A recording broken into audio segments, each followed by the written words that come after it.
Hi guys, my name's AJ, and today I will be talking to you guys about the topic of why NCAA athletes should be paid.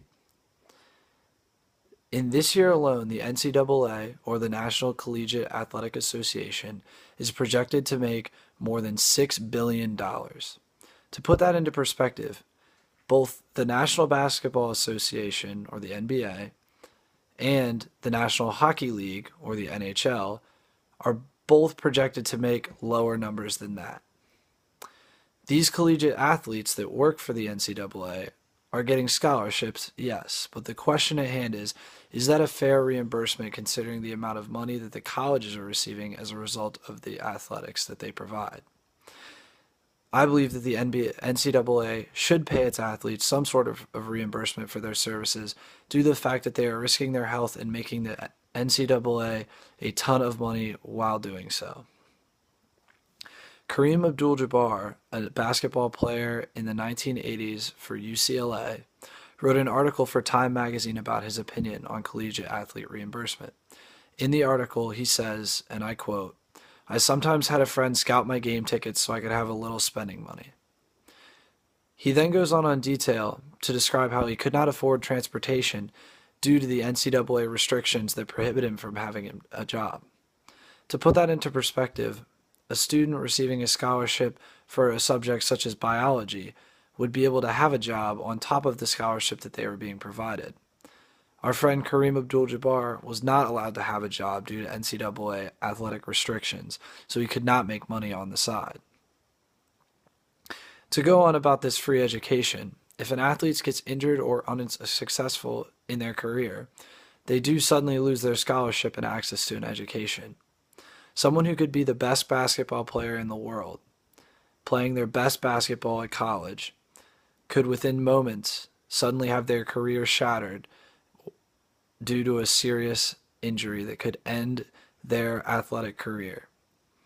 This is a serious issue, mainly due to the fact that if the NCAA wants to use the fact that they're giving players free education as a crutch for not giving them reimbursement, it should try and give them free education, even despite something such as an injury that is out of their control.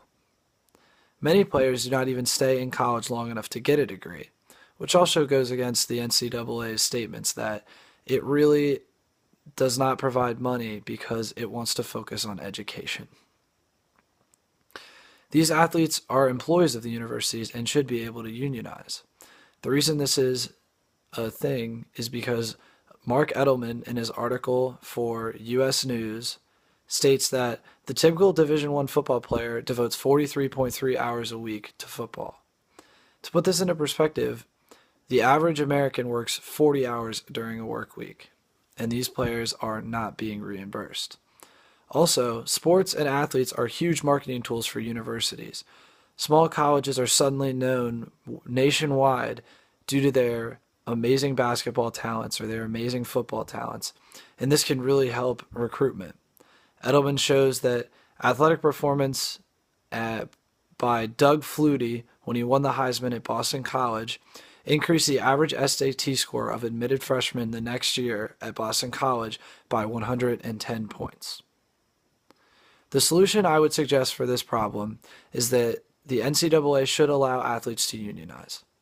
It should also provide health care for athletes in the event of injuries or due to the long-term effects of their sports, as we are currently seeing in National Football League players. It should also allow athletes to receive money for their endorsements, which the NCAA has timelessly used against them, and not reimburse them for their services. It should also provide an amount of money to compensate for the amount of television revenue that the athletes have generated for the NCAA. The only thing is that this money should be withheld until the student does receive a degree and graduates from college. This way the NCAA can be consistent in the fact that it wants to improve education and help these players get a full education. In conclusion, collegiate athletes are being shafted by not receiving pay for their work.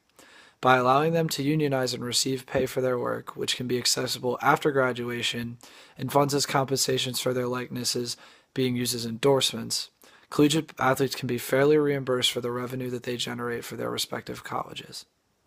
Collegiate athletes are employees just like everybody else.